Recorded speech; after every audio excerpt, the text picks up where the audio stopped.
Thanks for having me back on this Thursday afternoon. Um, I simply could not get out of work for this, so I won't be um, answering questions after this. So I figured if anyone, please, if you have any questions regarding what we're going to talk about, um, let me, just write them down and I'll see all you guys Friday night. And I'm staying at the Henry on Saturday and Sunday. And, we can chat about anything in this. So I figured I'd ramble for um, at least 55 minutes. I think I have a lot of good information here. And, we'll talk. I'll try to see if Z can think about some of the major questions that were asked in the chat. And I'll try to find whoever, asked them and we'll talk about it. So my task today, I've been working on this lecture for a little while. And basically, I wanted to talk about metatarsal head resections and maintaining our pedestal. And I'm going to play this guy right now. So I consider this kind of a forefoot conundrum, these ulcers, and I'll talk about that a little bit because.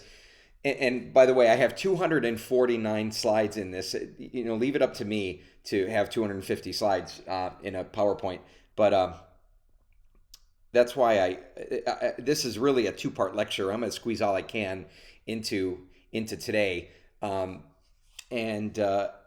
always think that we're going to be together, so I was going to have everybody raise their hands, but I'm sure we can all answer these. Who sees forefoot ulcers in diabetics? Who sees a plantar hallux IPJ ulcer? Who sees distal lesser digit ulcers at the tips of toes? Who sees plantar metatarsal head ulcers? And one of the things that I wanted to ask everybody, and of course there's Honest Abe, but I was going to ask, how many people perform met head resections for neuropathic foot ulcers? And I'm sure everyone would raise your hand, but then I was going to kind of, say, hey, I didn't mention infection. Who resects metatarsal heads for ulcers without the presence of osteomyelitis? Simply a lesion underneath the metatarsal head. And I was going to be kind of interested to see who did that. In 2020, this study came out of Iran, and basically what they concluded was that there's a high rate of success for neuropathic wound healing in a subset of patients who have their met head removed, as long as there's no ischemia.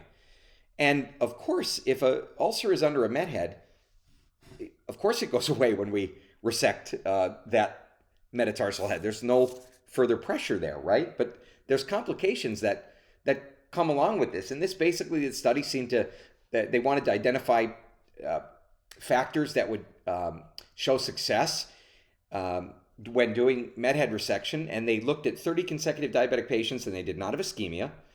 And they took out that corresponding med head. And once again, these were not infected. And a few patients, they said, occurred, had a transfer lesion, but and they did mention that there were long-term complications in 23.3% of patients. That's not a small amount of people. They weren't anything major, but based on their study, and I'm going to come back to this study too, we'll talk about it a little bit more, but they believe that med head resection has a high rate of success. And personally, I think this is a tragedy, me personally. What I consider the pedestal, this is a two-part lecture, and I basically wanted to talk about the pedestal. What is the pedestal, first of all? How do we protect it, and why do we even care, okay? And I'll make this statement that I think it's a profession. We let ulcers, I shouldn't say we let ulcers, in a way we let ulcers develop because we should be catching some of these calluses and trying to fix them before they become ulcers. But then I really do think that we kind of sometimes perform wound care and slap products on people until these things become infected, and then they get deeper. And then met head resections or amputations are required at that point because of this, an underlying osteomyelitis. And so what's the pedestal, right? It's the support of the or foot of a classic, a late classic column, right?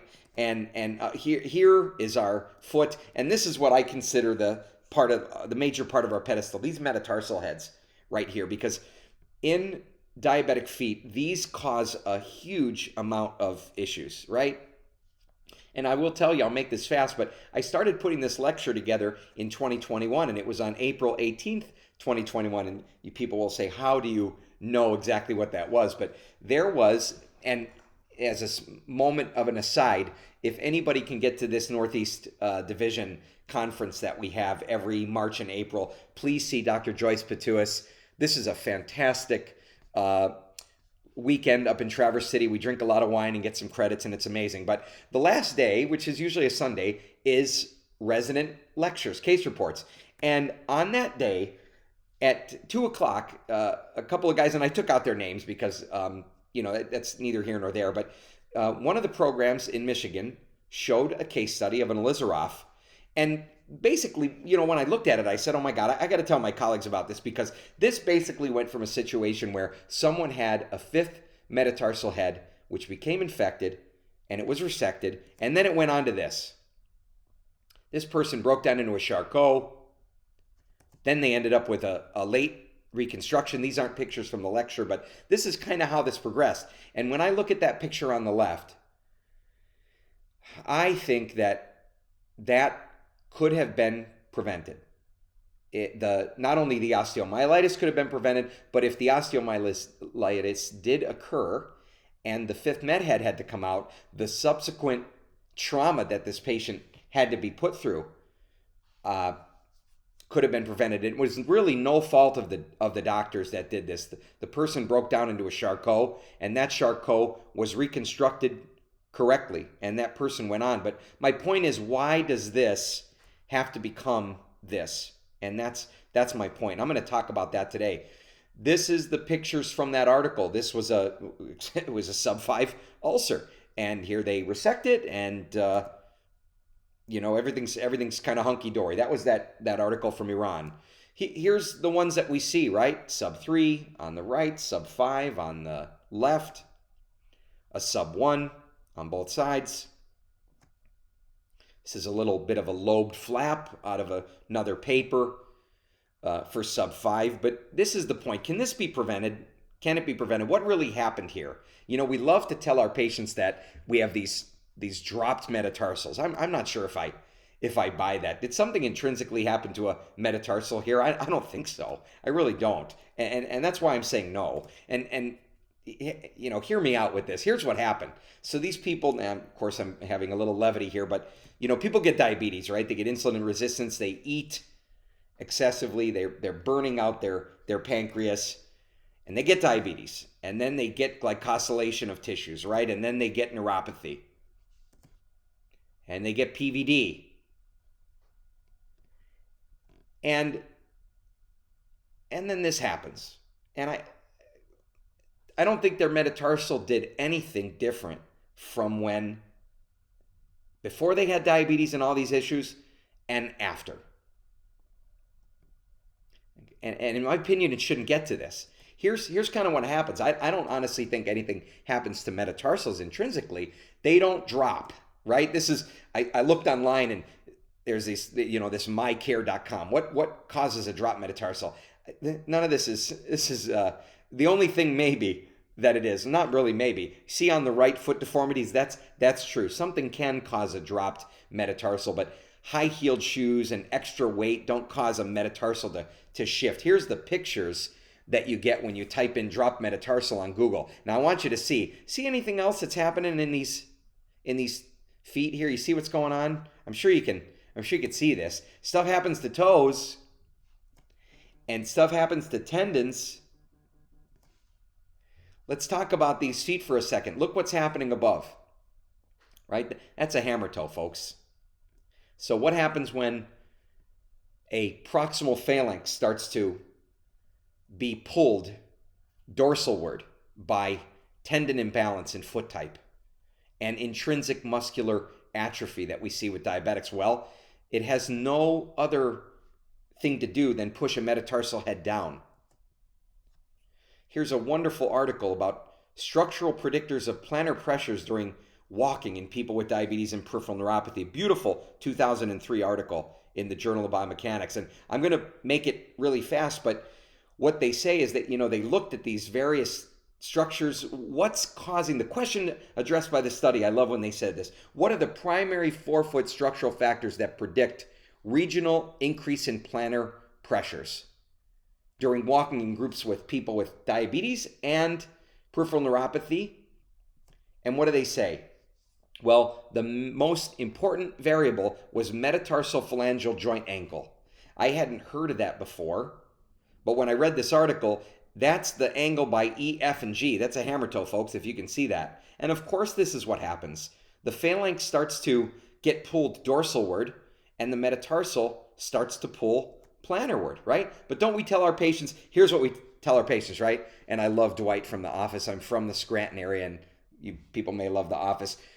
Don't we tell our patients that they have plantar fat pad atrophy, right? I don't know. I don't think that's what happened. Maybe, but I'm not sure. The fat pad atrophied, and that's what caused the ulcer. I'm not sure about that. Here's a paper from 2009. They basically were looking to see, does the fat pad atrophy? And you can see in the figure A above and the figure below, that's a patient with diabetes, and that's a patient without. They look like the same cells. And what they found was that the findings demonstrate that systemic atrophy of the metatarsal fat pad is not present. So we got to stop saying that, right? I also love The Princess Bride. You remember, my name is Inigo Montoya, right? Stop saying that. Little aside there. Something does happen to a fat pad, though. It displaces everybody, and then it thins because of no pressure. It's a mechanical atrophy. The thinning is not intrinsic to the fat. Diabetes has nothing to do with this. Glycation has nothing to do with this. And this is a wonderful doctor out of the Netherlands, Dr. Sico.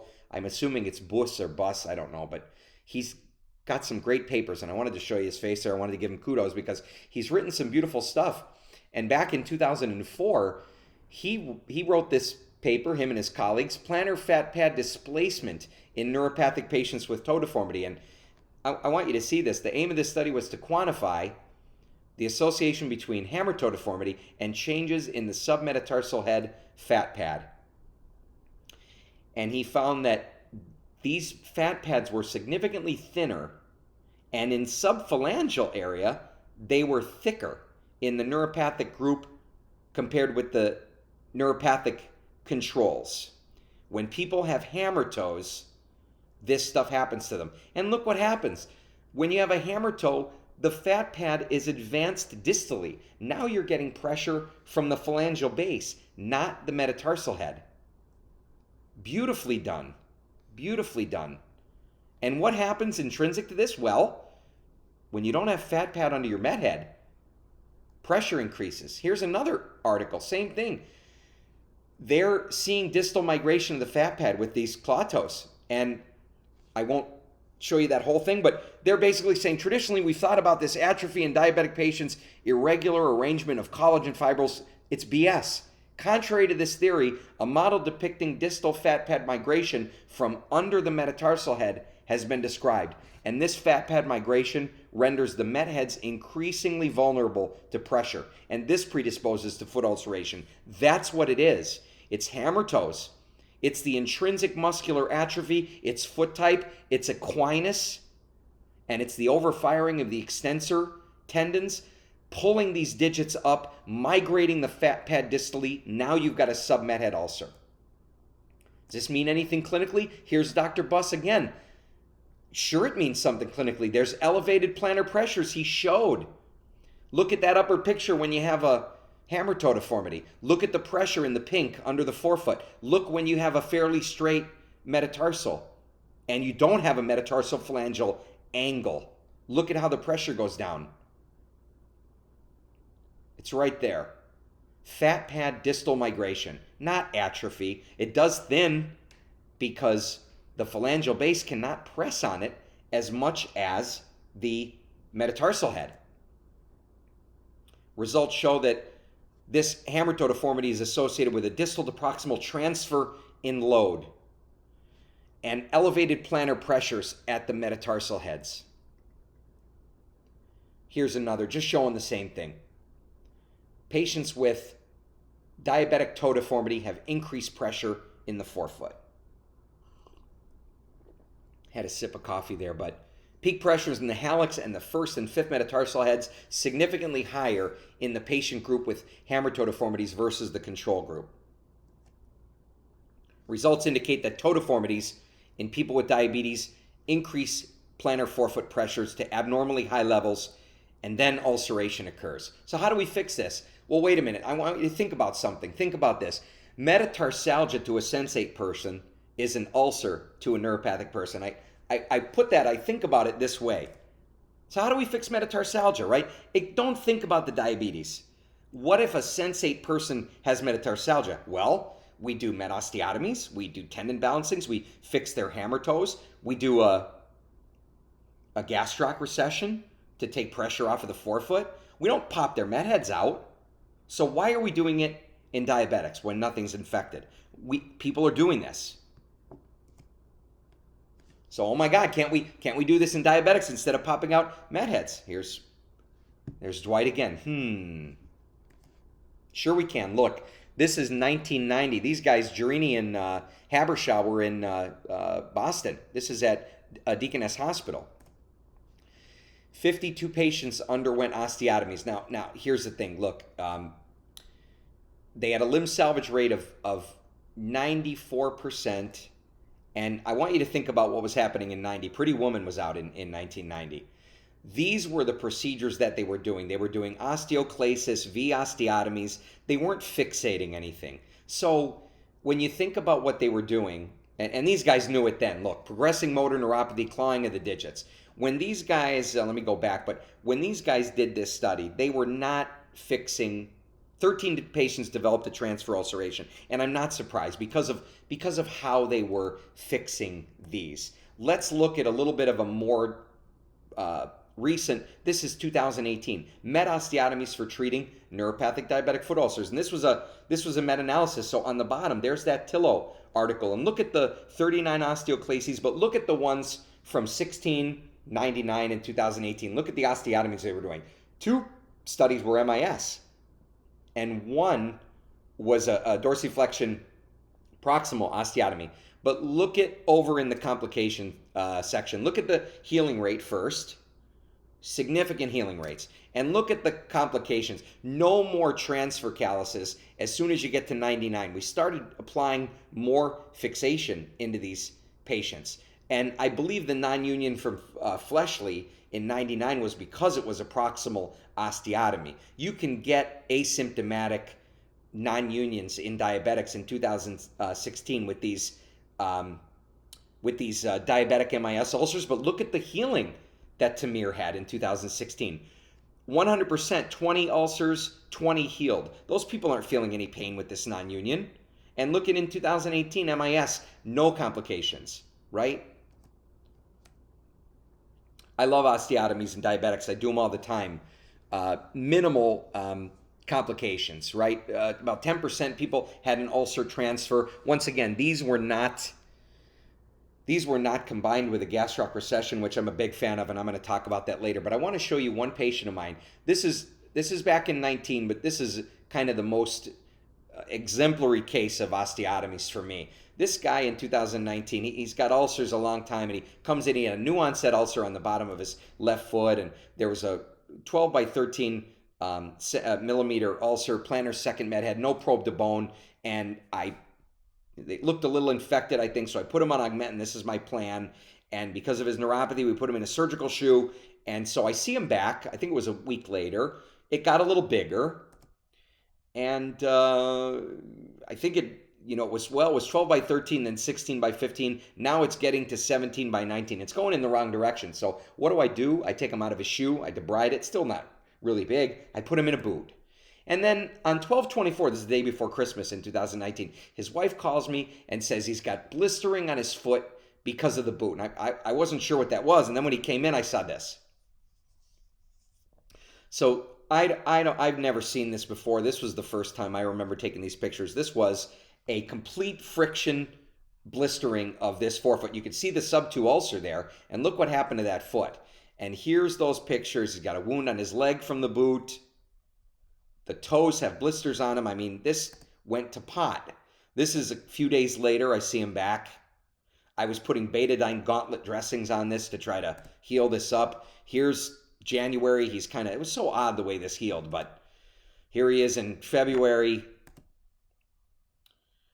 And here he is in October.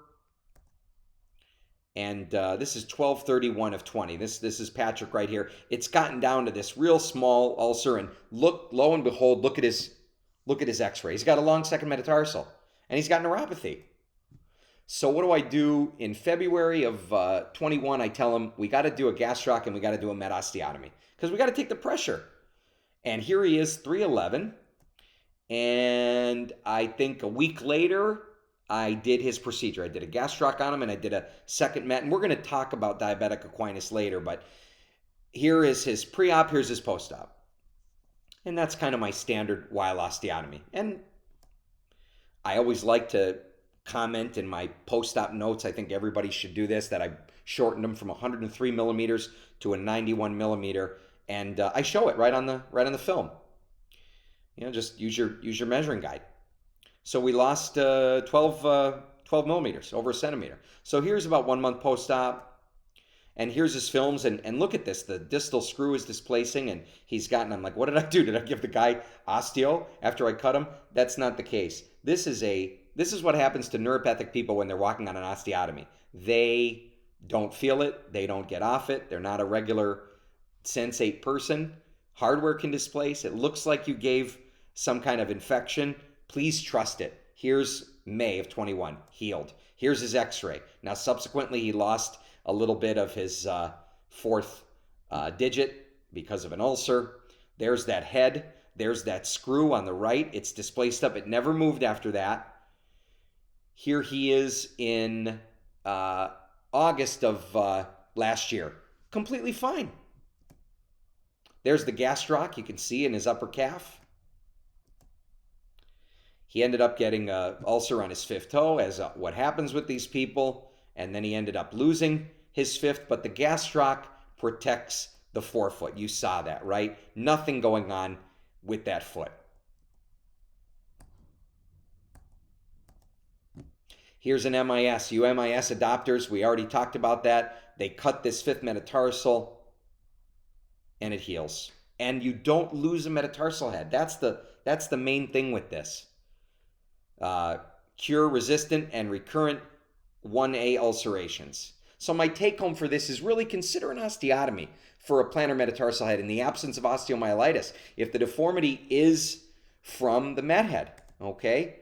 Normally we have to warn about, we have to worry about vascular status, but if you're doing these MIS, you really, it's a significantly less issue about vascular status. So of course, we always need to look at this, and it's tough to take met heads out MIS. So if there is PVD, consult, try to get the best perfusion, and then work on saving these versus excising them if you have to make an open incision. Or grab somebody in the area that does MIS and just do a small little osteoclasis. They do fine. These little, crunch with a bone cutting forceps, and the old way still works. What about these? Everybody sees these, right? These pesky hallux ulcers. The standby procedure to this, of course, has been a Keller, really, or an IPJ arthroplasty. This is a paper. I forget what year this was from. This was from 2015. A couple guys out of Tel Aviv, Israel, and they're doing a Keller osteotomy, a Keller arthroplasty, excuse me, and you can heal these fine. This is the way. But and what am I doing here? They're saying MTP1 resection arthroplasty. Maybe considered in a patient with these in the absence of hallux rigidus. I would. They're saying even in the absence of hallux rigidus, it's very true. A Keller can be done with hallux rigidus. It can be done without, especially in a neuropathic patient. But my consensus here is that I really don't like to.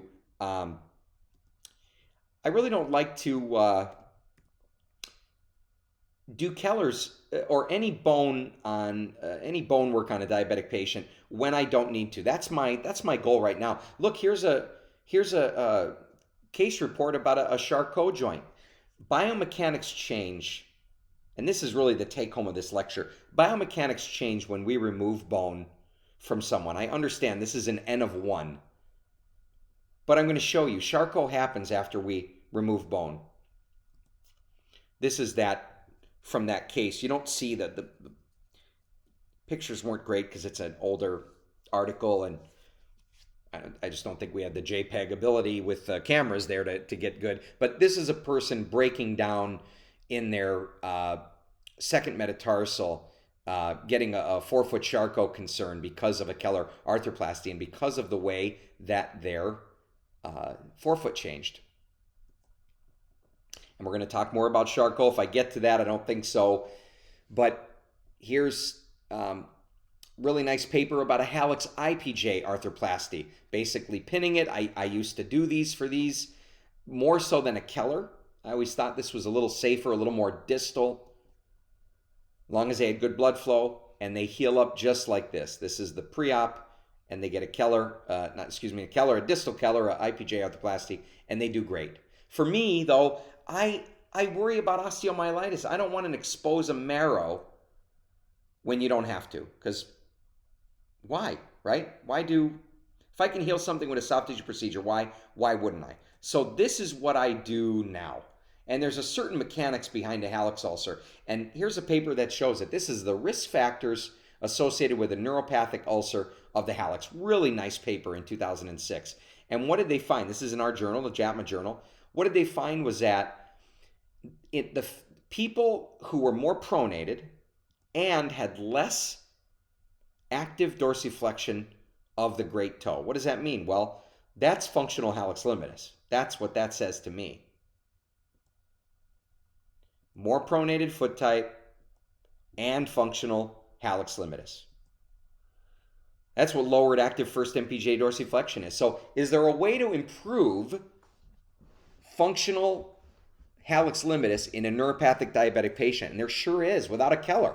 There is, without waiting for osteomyelitis, right? So this IPJ ulcer doesn't have to become an osteomyelitis, right? There's Dwight again. And I'll show you. This is a beautiful article. These guys, I was in class with these guys at PCPM way back when. These guys, Francois Harton and Steve Weisskopf, real smart guys. They wrote a beautiful paper. I think Francois Harton was noticing that his patients that were having an instep plantar fasciotomy, which he was a fan of, were having improved symptoms in their great toe joint. And he measured, this was in 2002, he noticed that there was about a 10-degree improvement in first MPJ dorsiflexion after he did an instep plantar fasciotomy. And 9.8 degrees. And then in 2012, 10 years later, this article comes out. And I wish I had put 2 and 2 together. I don't know why it took somebody from 2002 to 2012 to figure this out. But these guys started doing fascial releases for non-healing diabetic ulcerations. And this is my now go-to procedure. Unless there's a rigid first MPJ in which, it's not going to change if you release something, this is my go-to procedure for a hallux IPJ ulcer. I do this in my office. And I do it with Lido, with Epi, and just in case the blood flow is a little bit greater and you need something, you can use an Esmark. I have an ankle tourniquet that I have in my office, but look, I'm going to show you a couple patients how this works. This is my patient KB. This is 8/11/22. This is her hallux IPJ. You can see in the middle picture, she'd get these little pus pockets here. There was no osteo underlying, but this was a chronic ulceration. So this is her instep fasciotomy day. That's what the ulcer looks like on 8/24. And this is her right in the office. And see, I have the tourniquet on her. I don't even know if I inflated it though. If you inject this area with lidocaine with Epi, you do great. But you can see the fascia right there. This is just about 2 centimeters proximal to the metatarsal head. When you look really close, there's your FHL. And I don't want you to get nervous if you transect it. It's known in the literature that can happen. But when you can save it, you save it. There it is right there. Here's her closed. This is instep day. This is 5 days later. This is post-op day 13. There's her fascia. This is after debridement of that ulcer. You can see how small it's getting. This is 27. Once you debride that, you can see these insteps, they tend to get that appearance right there. But look 7 weeks later. Here's a couple months later. And that's what it started with. And I just saw her the other day. This is her right now. So I forget what day this is. This is 2/18 that I'm recording this. I'm a little late, Jerry. I'm sorry, Jerry, that I'm recording this late, but this is her foot. Here's another patient. He had a hallux amp on his right. This is what's happening on his left. And I have a feeling that the person that amped his hallux on the right let this on the left go until there was osteo. Then they had to take his hallux. So what do? I do an instep fasciotomy on him. 6/22/22. Here's post-op day 27. Here's 3 months. You can't even see the instep. That's where it was. There's his ulcer. Well, there is no ulcer. Then, this is hilarious. Yeah, despite the best laid plans, he's 5 months, 27 days out, just about 6 months. And he said he cut his left great toe over the weekend. He's unable to flex the digit. And, here comes me to the rescue. I have him come in. I wanted to see it. And, of course, he transected his FHL. Can't flex it down. There's no pressure when I ask him to dorsiflex. And I trust my instep fasciotomy, and there's an additional FHL transection now added to this. So this is this wound here after he transects his FHL, which once again, if this happens inadvertently when you're in surgery, don't let it get to you. But here it is healing up. Here's his other side. He's getting, by the way, a gastroc coming up on this right side and flexor tenotomies because he lost his hallux there, his partial first ray, and now, of course, you can see he's bearing weight under his second metatarsal head. And I'm not going to let that turn into an ulcer. Here's another patient of mine. This is a huge improvement here. Look at this. I call this my piece de resistance. This is my buddy AM. And this is his ulcer on instep fasciotomy day. Look at how fibrous that looks. Here's 6 days out. He can't not walk on this because he's an active guy. So you see the instep kind of coming apart a little bit, and he's got dog hair on his ulcer. But look at the change in 6 days. Can you see? It's kind of pretty neat already. Here's 14 days. Look how granular that's getting. Here's post-op day 57, about 2 months in. Despite the best laid plans, look what happens. You get an abscess there, right? He comes in with this. I popped it open. That's where it is right there. Don't get nervous, though. Just start debriding that thing. This is 2 months, 23 days. This is him at 4 months. There's his instep. That's where he started. Here's his other side. Now, you can't do an instep fasciotomy on that simply because he's about 8 months out now, and this is that ulcer debrided. The instep will not have a significant factor on this ulcer right here. This is more so a gastroc recession and potentially a bone resection. But that day that he had this come in, and that's his right foot, his left foot is still here. My buddy Nick Post Visold did this in Midland. He called me and he had this patient here, and I think a lot of Nick, and he did the same thing. And this is you could see that little end of the osteotomy right there, and it turns into, there's where it started and there's where it ended up. So literally, if you're in this geographic area here, this will work for you. This surgery will work for you. And this is what I get paid. Just wanted to show you. These pay in the office $600, $700, $800. When you give a boot, it's even better. You give them a post-op shoe.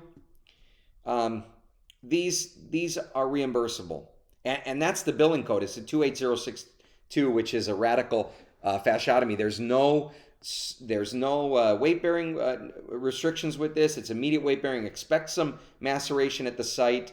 If you transect that FHL inadvertently, it's not a big deal.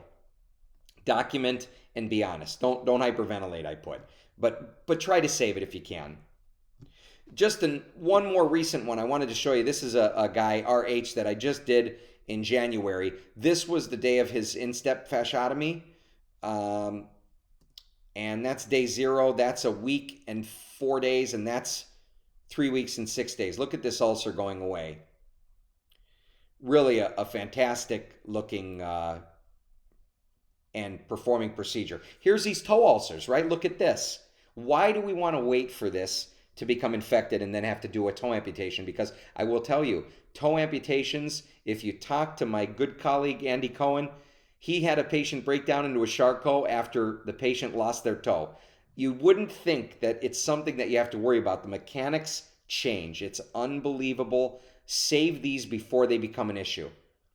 There is a ton of information on percutaneous tenotomy for ulcers. They do great. I put a couple things on here, but this is a big paper with 83 patients, 160 tenotomies.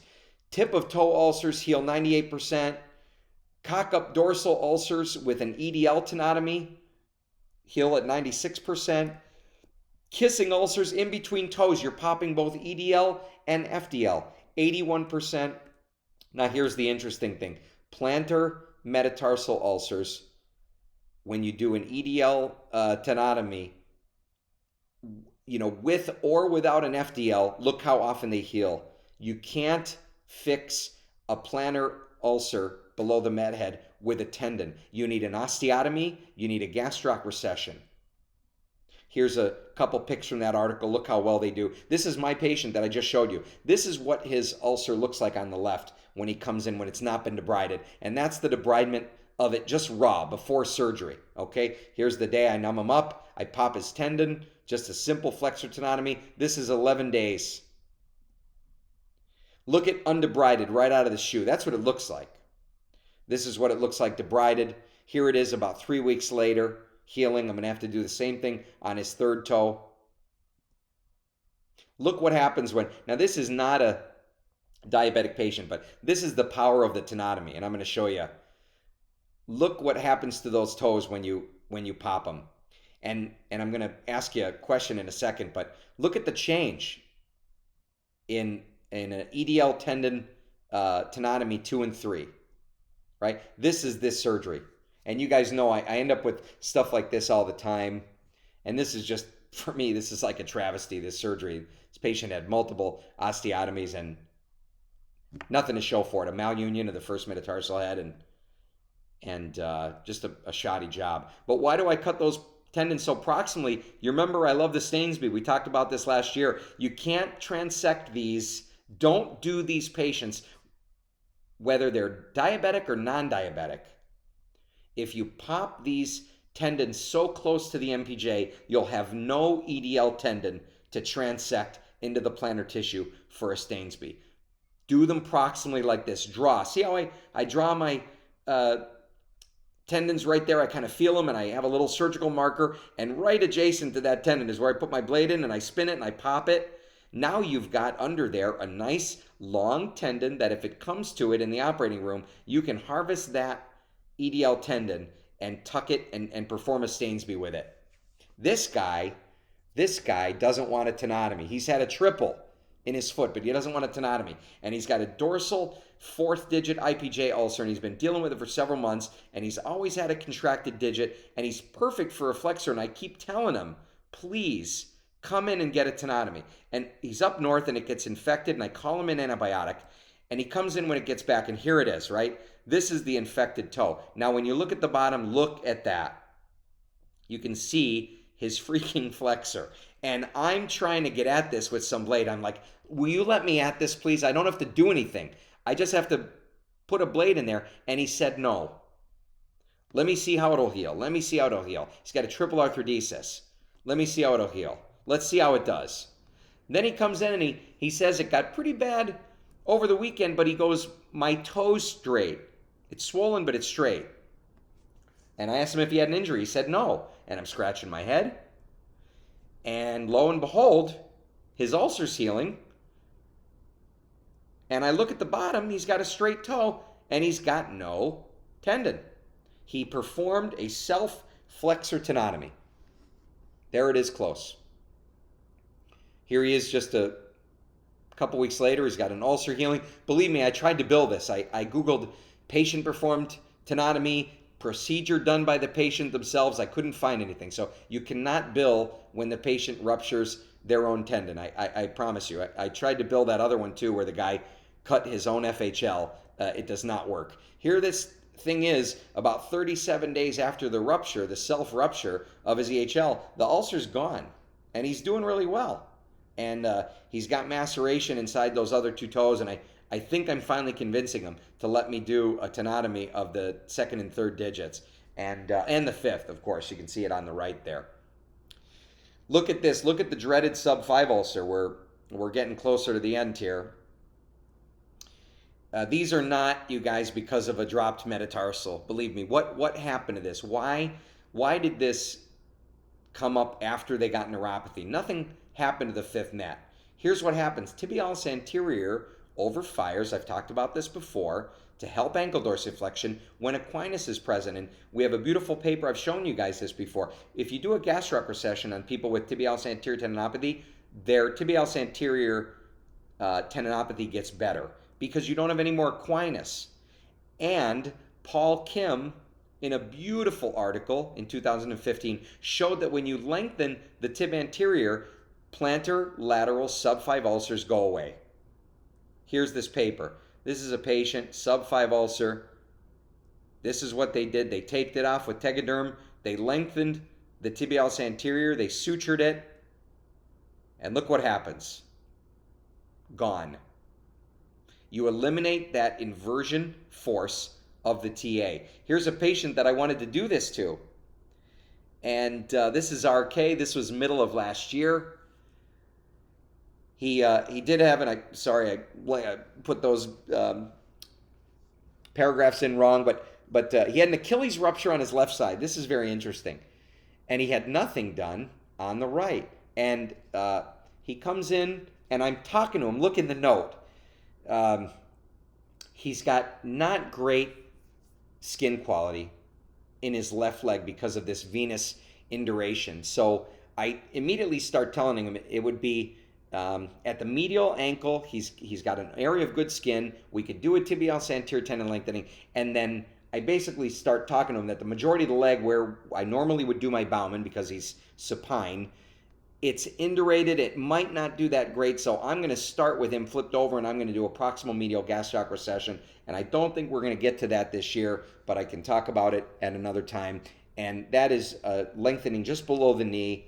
And I do this on a lot of diabetics where if they have infrapopliteal disease, and I think that a Baumann gastroc is not going to heal, we'll do a Baruch. And unfortunately, my transcriptionist didn't spell Baruch correctly. I've talked to you guys about him before. Louis Samuel Baruch, B-A-R-O-U-K, wrote a beautiful book on forefoot reconstruction, and he described this proximal osteotomy. Here's this guy. Here's his left foot on the right. He had an Achilles rupture on that side, and he lengthened himself. And here's the right. You can see that sub-5 ulcer. He gets admitted to the hospital before I could do this procedure because he's trying to say, let's see how it does, let's see how it does, and he gets an osteo. And here's myself and my resident talking about this guy. He's now got osteo, and you could see over on the right side in the upper part of that text, I say, look, he's going to need a gastroc and a tib anterior lengthening while he's in the hospital. I'm going to try to do it in-house. And you can see the reason why I didn't want to do a Baruch. Look at that leg on the right. It's a really not a great area to have that procedure happen in. That's why I wanted to go below the knee. There's his ulcer on the right. He ended up getting 6 to 8 weeks of antibiotics. He's off antibiotics. The ulcer is still here. I can probe to the bone, and I'm telling them the ulcer is still there. They just did 6 to 8 weeks of IV. The osteomyelitis is still there. I talked to him about getting an MRI, and of course, what does the MRI come back as? Osseous edema of the distal fifth met, proximal phalanx of the fifth toe compatible with osteo. And I tell them, we gotta take bone out. His leg, however, I've been unibooting it. It looks a lot better. I think I can do supine intramuscular gastroc on this guy now. So what do? I take him into surgery. I do a Baumann gastroc recession on him. There's his medial incision. There's his incision for the resection of the fifth metatarsal and the base of the fifth toe. And here he is 10 weeks post-op. You can't even see the incision on the left in the calf. Here's his wound healing. Here's a Band-Aid. The gastroc's preventing any issues in the forefoot. And I just saw him the other day, and he's doing fantastic. No issues. So my take-home for part 1, and I'll see if I can get a little bit into part 2. I got about 9 minutes left. I want you to be proactive with ulcers. I don't want you to... Removing bone in these diabetics, it can be harmful. And I don't want us to wait anymore. And if we can improve our outcomes by avoiding amputation, by avoiding waiting for a diabetic osteo to happen and then having to remove bone, let's do it. If we have to remove bone, let's do ancillary procedures to protect the forefoot, if that makes sense. So I'm going to basically quickly go into part 2. I don't think I'm going to get to the end. But why do we even care about removing bone, right? Don't we do it all the time? I know some of us, when we think about our own patients, think about the problems that come up in these patients, the transfer ulcers that come up when we have to do an amputation or a metatarsal head resection. We all see them. I see them. Trying to rid the world of unnecessary med head resections, really. That's the point of this. And in the absence of metatarsal osteomyelitis at the med head, I personally think med head resections are a bad idea. And I'm not alone. This is that article, if you remember, from 2020 from Iran, basically saying a non-infected med head, pop it out. It's a good idea. Well, in the same year, this meta-analysis came out in Journal of Clinical Medicine. And here's what they showed. In 21 studies, they're looking at 483 patients. Look at the recurrence rates. Look at the amputation rate. Look at the reulceration rate. Not only a recurrence of a same ulcer, but a 20% chance that you're going to get an ulcer in another spot. And here's in their article, we conclude that med head resections in diabetic foot patients are correlated with significant complications. I don't know if I could say it any differently than that. But here's another article. Analysis of transfer ulcers. This is from 2013 in patients who underwent diabetic foot ulcer surgery, meaning a med head resection on the plantar, for an ulcer on the plantar aspect. And this was 119 patients who underwent a resection of at least one metatarsal head. And look at the reulceration rates. 69% of patients when you take out the first med head. It gets a little better when you take out 2, 3, and 4, but it goes way back up again for number 5, 50%. And actually 52% for a third med head. I mean, these are too high of numbers, right inside the conclusions. Reulceration following a med head resection should be regarded as an implicit complication of the intervention. Is there a way that we can really remove these? I mean, I tell my patients in the office, I tell them, I use this story, not only my diabetic patients, but I use this to tell people about sub-second MPJ capsulitis when they've got a bunion. And I use the analogy of the 200-pound couch, and I'll make it really fast, but I always say if you've got a 200-pound couch and you've got 2 guys on the ends and you've got 2 guys in the middle, it's probably around 50 pounds per guy. But let's say 3 guys move down to the other end and 1 guy stays at the one end. That couch didn't change its weight. It's still 200 pounds. But the guy by himself down at that other end, he's relatively holding a lot more weight. He's got nobody sharing that load. And that's what happens in a bunion. That's why people get sub-2 capsulitis. When the first med head moves out of the way, you increase your pressure under number 2. And you get sub-2 capsulitis, you get a rupture of the plantar plate, you get a dislocating second toe. Look here. This is a patient that had a first met head resection, probably done very well for osteo of the first met. They lost their hallux. But look what's happening. They're getting an ulcer underneath their second MPJ. So what do? They do this. I, again, think this is a travesty. Removing the rest of the metatarsal heads and performing that surgery for a sub-2 ulcer, taking out all the other met heads, and this flap that they did, to me, it's insane. In my humble opinion, this needed an osteotomy of the second metatarsal, and it needed a gastroc recession. And that, to me, takes me, depending on the resident I'm with, it takes me about 30 to 35 minutes versus, I don't know how long this took, this surgery, but it's probably longer than that. And I'm sure they had good intentions. But look what happens. This is a patient that had pan-metatarsal head resection. Look at the bone regrowing. This is from 96. We know, I literally have had another patient. This is a 25 and 28%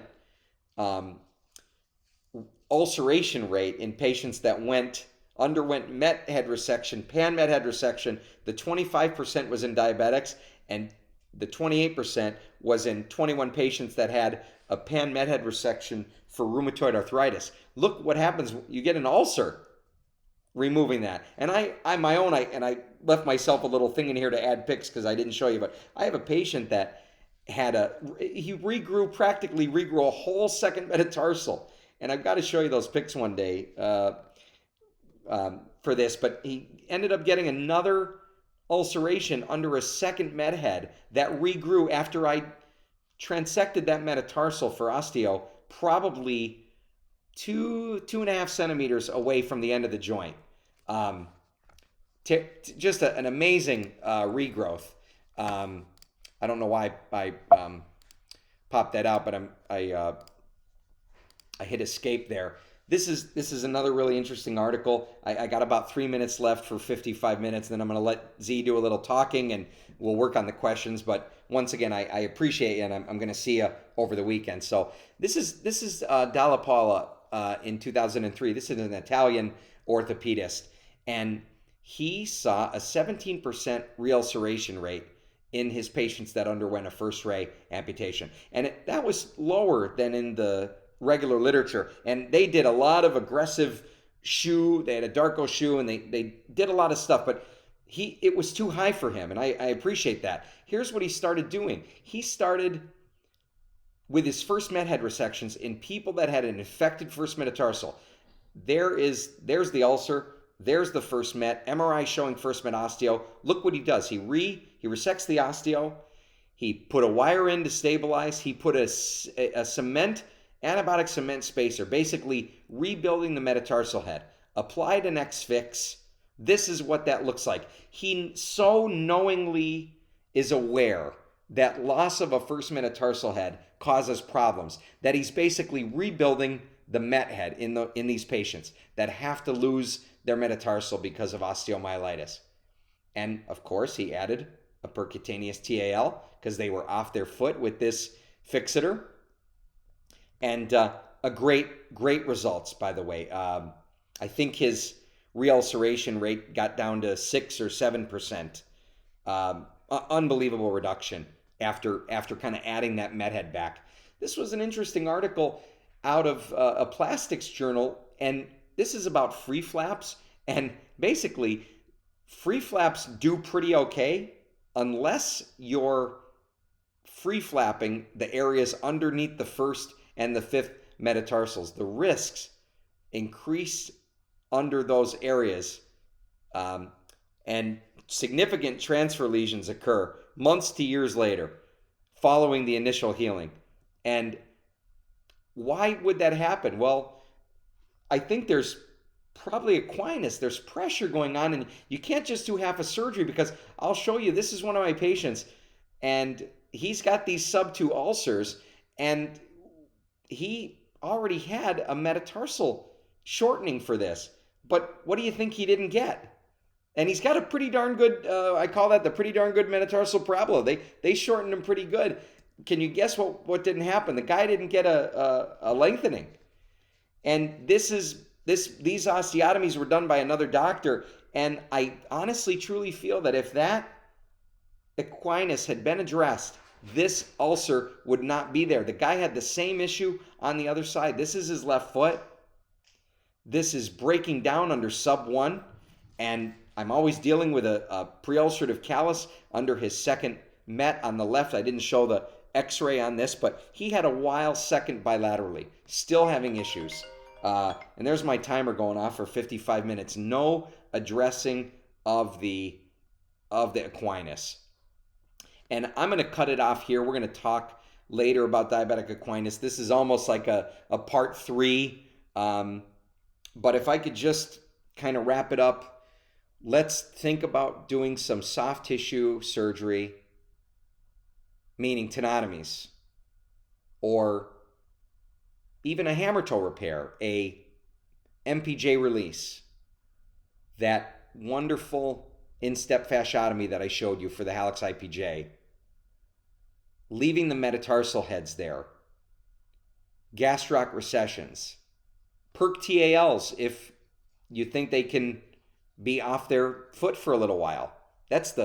Honestly, it is the best reducer of equinus, but there's some things that have to happen after a perc TAL. And if they can't deal with that, a beautiful, even a endoscopic gastroc recession. I don't do them, but anything you can do. We've talked about EGRs before. You don't have to worry about sural nerve issues in a diabetic with equinus. If that's what you do, get the pressure off their forefoot. That's an endoscopic strayer. Take care of their pressure. Let's try to avoid letting these issues get to the bone and having to remove bone. I thank you greatly. I'll look forward to looking at the questions on the side, coming and finding everybody that asked anything, and come and grab me on Friday, Saturday, and Sunday. I'll see you. And by the way, I'll get down to my 200 and whatever slide, and I'll say thanks a latte, and see you in Dearborn.